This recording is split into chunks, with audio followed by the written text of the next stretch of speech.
Oke, ini masih berkaitan juga dengan kasus hukum. Kita tahu kemarin Majelis Hakim ini memvonis anak AG dengan vonis 3 tahun 6 bulan penjara. Kalau kita lihat ini lebih rendah ya, Mbak ya, dibandingkan dengan tuntutan jaksa penuntut umum yang menuntut 4 tahun penjara. Nah, vonis ini diapresiasi sebenarnya oleh kuasa hukum David Ozora. Namun, publik justru kecewa karena tadi kita sekali lagi menyampaikan bahwa vonis yang dijatuhkan ini lebih rendah dari tuntutan jaksa.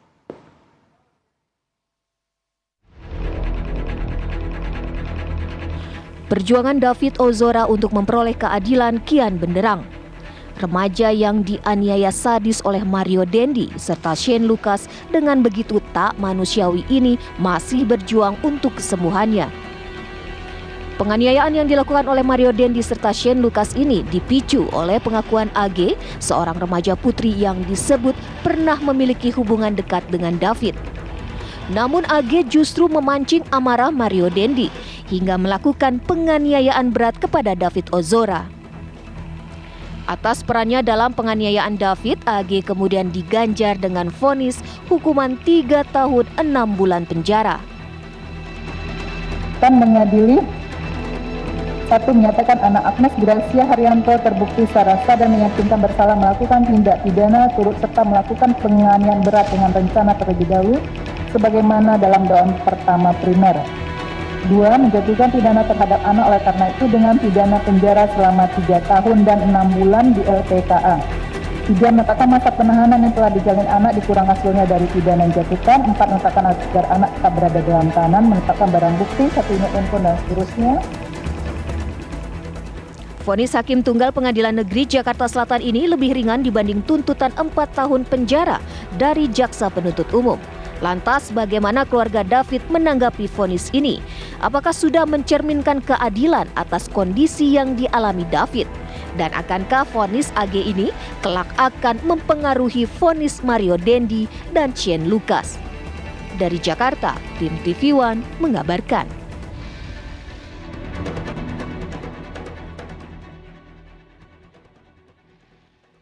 Ya, apakah vonis yang dijatuhkan oleh Majelis Hakim 3 tahun 6 bulan penjara ini sudah memberikan rasa keadilan seutuhnya untuk keluarga korban dan perspektif peradilan anak menanggapi mengenai vonis ini seperti apa? Kita akan langsung bahas hal ini bersama dengan 2 orang narasumber yang sudah bergabung bersama kami.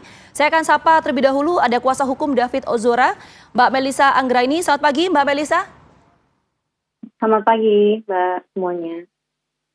Oke, terima kasih sudah hadir dan di studio juga sudah hadir Ketua KPAI, Bu Ai Mariati. Selamat pagi Bu Ai, terima kasih sudah hadir ya. Selamat pagi, Mbak Vita, Mas Bayu. Oke, sebelum ke Bu Ai, saya mau ke Mbak Melisa dulu. Mbak Melisa, tanggapan keluarga dulu ya mengenai vonis yang dijatuhkan oleh Majelis Hakim 3 tahun 6 bulan. Sudahkah memberikan rasa keadilan untuk pihak keluarga, Mbak Melisa?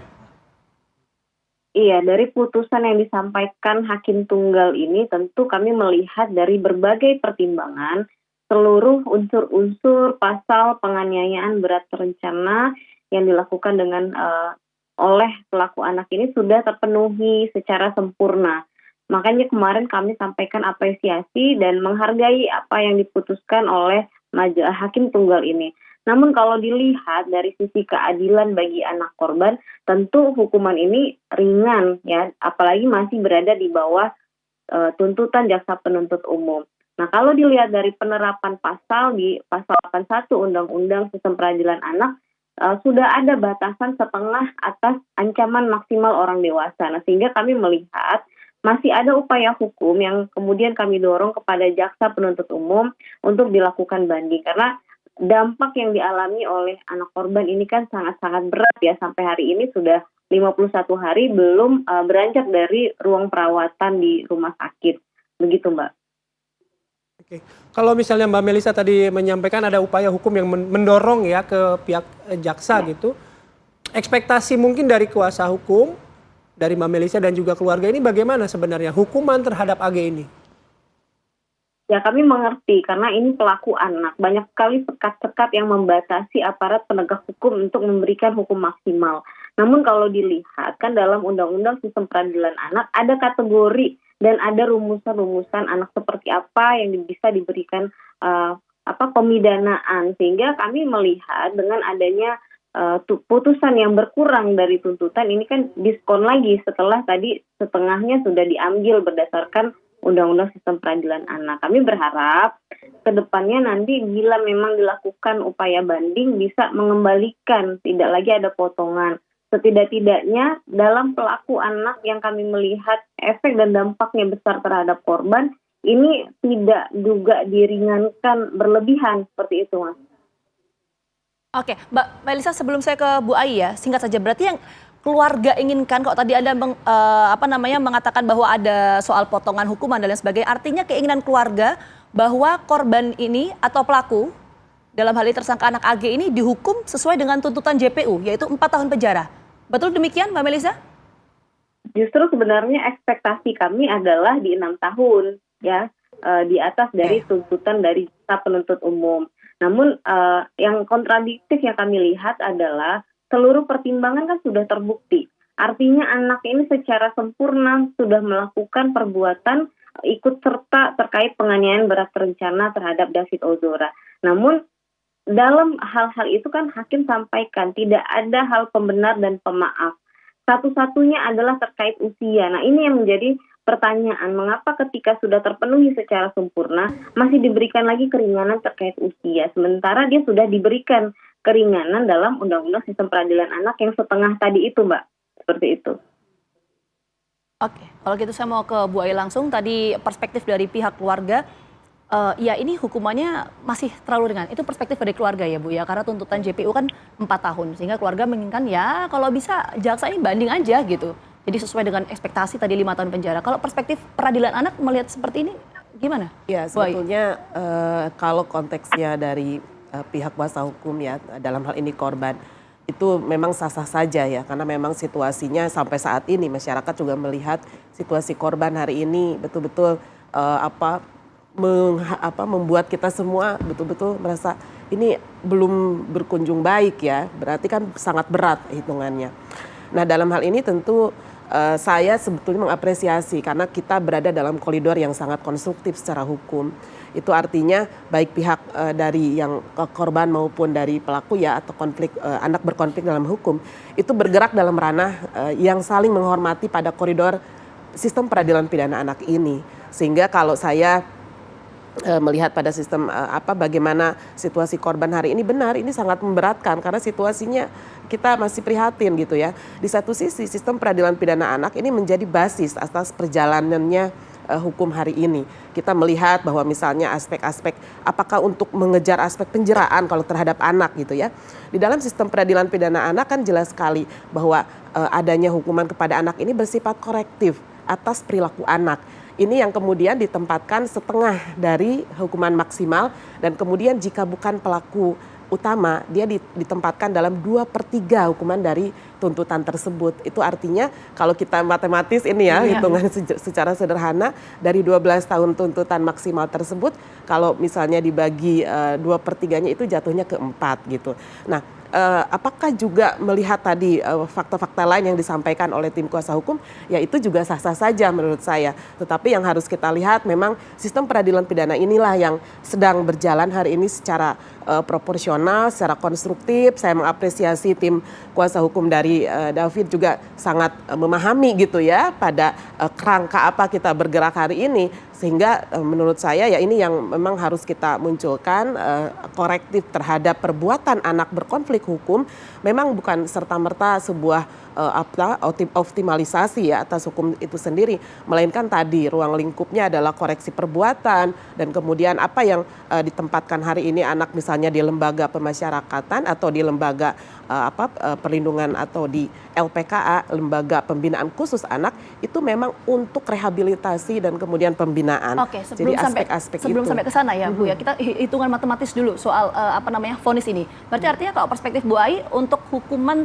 vonis 3 tahun 6 bulan penjara sudah tepat kalau perspektif Bu Ai? Iya, dalam konteks tadi ya hitungan yang tadi, karena kan di sini juga di bawah dari tuntutan jaksa. Itu sehingga kalau misalnya banding atau apapun itu juga ada kewenangan sah-sah saja. Tetapi kalau secara matematis dalam perhitungan gitu ya yang tadi disampaikan itu sebetulnya pada hitungan yang secara standar hukum 2/3 dari tuntutan, setengah dari maksimal. Oke, tadi kan semangatnya korektif begitu ya Bu ya? Betul. Kalau lihat dari kacamata baik korban maupun pelaku. Dua pihak ini juga pasti menuntut namanya rasa keadilan. Meskipun akan berbeda versinya keadilan. Keadilan seperti apa artinya dalam kacamata perlindungan anak gitu, yang bisa mengakomodir baik itu korban maupun pelaku. Ya, tentu kalau bicara keadilan ini semuanya common sense ya. Kita ingin melihat bahwa aspek keadilan dalam situasi apapun itu terutama terhadap korban, Mas Bayu. Ya. Karena ini korban ini kan menjadi unsur utama dalam melihat bagaimana sebetulnya perlakuan-perlakuan melawan hukum yang diderita oleh korban ini. Nah, disinilah tentu konteks perlindungan anak, negara, sistem hukum, dan semua budaya hukum ya, faktor-faktor di luar faktor formal itu berupaya merehabilitasi, memulihkan, membantu korban untuk bisa kembali dalam situasi yang wajar dan normal, kembali pulih menikmati masa kanak-kanaknya, menikmati kehidupannya. Nah, pada fase ini kita melihat korban belum sampai pada situasi yang baik, misalnya disebut sehat tadi ya, disebut pulih, apalagi rehabilitasi sampai dia bisa kembali wajar di masyarakat. Ini rentetan awal yang harus kita lihat bahwa situasinya tidak sederhana. Kalau hanya dilihat misalnya kekerasannya ringan, sedang, berat, mungkin ini di atas berat karena Ananda ini mengalami kerusakan yang sedemikian secara medis. Nah, itu artinya ada faktor-faktor risiko secara hukum siapapun yang melakukan. Dan ini yang kami lihat dalam konteks AG ya, anak berkonflik hukum. Nah, situasi di awal inilah yang betapa memberatkan. Akan tetapi kan proses hukum kita juga tidak bisa disebut tadi ya. Ini bukan pembalasan, itu pesan yang paling utama di dalam Undang-Undang Sistem Peradilan Pidana Anak. Sehingga korektif dan rehabilitatif nanti penjelasannya. Tadi korektif dan rehabilitatif itu katakanlah 3 tahun 6 bulan gitu. Akan ada masanya ketika si pelaku ini juga akan bersosialisasi di masyarakat. Perlindungan seperti apa yang patut diterima mungkin ya oleh pelaku anak ini. Kita akan bahas lebih lanjut sesaat lagi di Apa Kabar Indonesia Pagi.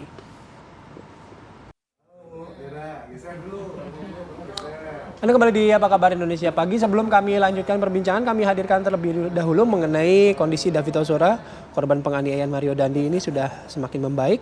Dan terlihat saat mendapatkan kunjungan dari pedangdut Inul Daratista dan juga suaminya Adam Suseno. Kehadiran pasangan suami istri tersebut memancing senyum sumringah ya di wajah David. Kita bisa lihat ini visualnya bagaimana ketika Inul Daratista dan Adam Suseno menjenguk David Ozora. Momen ini dibagikan Inul melalui Instagram pribadinya dan dalam kunjungan ini Inul bahkan sempat bertukar canda dengan David. Inul menawarkan David kesempatan untuk memegang kumis nih Adam Suseno sang suami. Tawa kecil pun ini mengiringi interaksi antar mereka di momen ini. Ayah David merespon postingan ini dengan berterima kasih melalui kolom komentar. Kristalino David Ozora sebelumnya menjadi korban penganiayaan yang dilakukan anak mantan pejabat Ditjen Pajak Rafael Alun Trisambodo Mario Dandi Satrio pada akhir Februari lalu. Ya, dari sinilah kemudian tadi keluarga melalui kuasa hukumnya juga mengatakan menginginkan hukumannya ini diperberat lah 5 tahun penjara. Kurang lebih seperti itu ya, Mbak ya? Baik, kita lanjut kembali perbincangan masih bersama dua narasumber. Saya ke Mbak Melisa ya. Mbak Melisa, tadi dengan berbagai pertimbangan Anda sebagai kuasa hukum sudah menyampaikan. Tadi juga Anda menyampaikan bahwa ada beberapa kategori anak ya, pelaku anak gitu yang bisa menjadi bahan pertimbangan majelis hakim gitu dalam peradilan anak. Boleh nggak kami mendapatkan misalnya informasi atau setidaknya pandangannya Mbak Melisa dan tim kuasa hukum untuk AG ini maksudnya dalam kategori anak yang mana Mbak Melisa? Sehingga Anda punya pertimbangan bahwa hukumannya sepatutnya tidak 3 tahun 6 bulan ini. Iya, jadi kita itu mengikuti seluruh proses pemeriksaan dari saksi, ahli, bukti di persidangan ya. Sehingga kita melihat dengan jelas bagaimana pelaku anak ini secara nyata-nyata melakukan perbuatan yang jahat terkait dengan proses melakukan penganiayaan kepada anak korban. Nah, dalam proses persidangan itu, majelis hakim juga sudah menunjukkan dan membuktikan bagaimana tidak adanya upaya melerai, tidak ada rasa kemanusiaan sedikit pun dari anak korban. Bahkan dalam proses dia meminta maaf, dia melakukan kata penyesalan, masih juga menunjukkan di dalam proses pemeriksaan hal-hal yang tidak benar, berbohong dan lain sebagainya. Sehingga kami tidak melihat ada ruang dan itu disampaikan oleh hakim dalam pertimbangannya tidak ada ruang pemaaf terkait dengan pelaku anak ini. Jika harus dikatakan dari kacamata kami sebagai kuasa hukum dari korban, maka secara subjektif kami katakan pelaku anak ini tidak layak diberikan keringanan, begitu. Jika ada hal yang meringankan terkait dengan orang tuanya yang sakit, kami melihat jauh sebelum kejadian ini memang orang tuanya kan sudah sakit. Namun pelaku anak ini tidak memiliki gaya hidup prihatin terkait orang tuanya. Nah, sehingga kami melihat wajar sekali publik hari ini tidak melihat hukuman 3 tahun 6 bulan ini hal yang layak diterima oleh pelaku anak. Mengingat beberapa pertimbangan hakim juga menyebutkan terkait dengan fitnah, pelecehan, dan lain sebagainya, itu sudah terbukti itu hanyalah sebuah kebohongan-kebohongan yang dibangun di ruang persidangan. Seperti itu. Mbak Melisa, tapi bagaimana Anda melihat begini, meskipun tadi Anda menyebutkan bahwa ini tidak patut diberikan keringanan gitu, tapi dalam sistem peradilan anak tadi seperti disampaikan Bu Ai juga, bahwa kan semangatnya adalah koreksional gitu ya, bukan menghukum, tapi sistem peradilan anak kita kan memang semangatnya itu memperbaiki gitu. Kalau Anda melihat ini bagaimana? Ya, saya melihatnya pelaku anak ini kan cukup manipulatif ya. Nah, dalam pasal 81, anak seperti apa yang bisa dimasukkan di dalam LPKA, yaitu anak-anak yang berbahaya jika dimasukkan atau berada di tengah-tengah masyarakat. Nah, di dalam putusan hakim memang disebutkan anak ini dimasukkan ke LPKA, pembinaan khusus anak, dan itu kita apresiasi. Nah, namun kenapa masih diberikan lagi keringanan tambahan di dalam putusan terkait dengan usia dan lain sebagainya, sementara dalam kategori itu kan sudah diakomodir dari setengah yang dari ancaman pasal orang dewasa, begitu. Oke, kita tangkap perspektif dan apa yang keluarga ini rasakan ya berkaitan dengan apa yang terjadi ke David Ozora. Tapi saya mau ke Bu Ai lagi. Kalau kita bicara soal kategori anak ya, tadi kan sempat disampaikan Mbak Melisa, apakah kita bicara konstruksi kasus secara keseluruhan, peran dari anak AG ini seberapa signifikan? Dan kategorinya apakah bisa dimasukkan dalam hukuman yang tadi Bu Ai sampaikan bahwa nggak bisa kok, ini hukuman maksimal kurang lebih ya paling 2/3 dari hukuman. Bisa nggak dimasukkan kategori itu? Ya, artinya kan kita melihat prosesnya dari awal, dari penyidikan, penuntutan, ya, kemudian proses pengadilan. Jadi ini yang saya bilang sebuah apresiasi atas kesadaran dua belah pihak, kemudian juga para aparat penegak hukum betul-betul ingin menempatkan kasus ini di dalam situasi perlindungan anak, kemudian juga sistem peradilan pidana anak.